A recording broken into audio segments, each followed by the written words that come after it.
Hey, everybody, I'm John Granado. That's Lance Erline. You can hear us mornings on ESPN 97.5 and 92.5. Hit subscribe if you haven't yet so you get all of our content here at SportsMap HOU.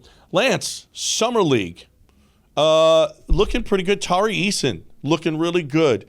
Jabari, a little slow start offensively, but he's been looking good as well. Ty has looked good. What do you think? What do you think about your Summer League?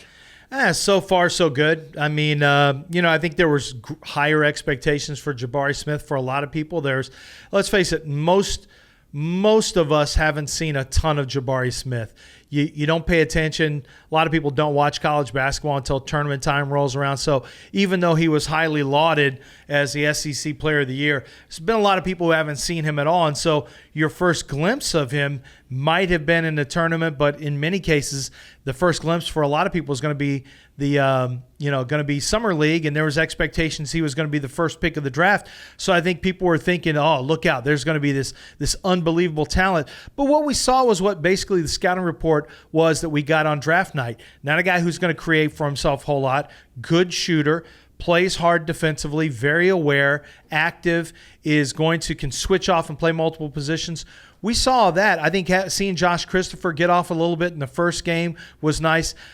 Ty has been a good player. Tari Eason has been the guy I think that has been the biggest eye-opener because Tari Eason has shown that from an athletic standpoint and an attack-the-basket standpoint, he's got some ability. And I think what we see, John, is a Rockets team that we don't know who they're going to be necessarily, but what we do know is that they've got some ingredients to bake the cake now. You've at least got some ingredients to work with Şengün, with Tari, with Ty, with Jalen Green, with Jae'Sean Tate, Kevin Porter Jr. I mean, you go pretty deep of a list of guys who have talent. Now, does that manifest itself into winning basketball? That's the question.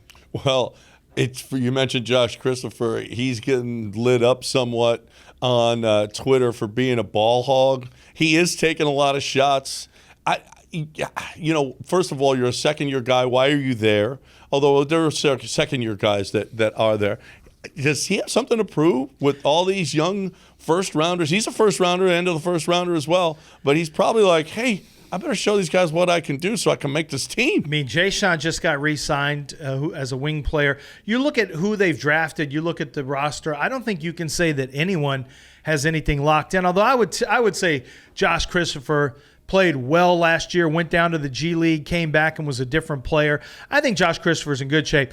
I think it is an opportunity for him to kind of alpha the rest of the young guys who are just drafted and say, hey, I was here a year before you guys. I'm a veteran more than you are. So, even though it's a one-year veteran deal, I think Josh Christopher is kind of trying to make a statement with the new guys. And I think he's trying to remind the Houston Rockets, hey, I'm here working in the Summer League.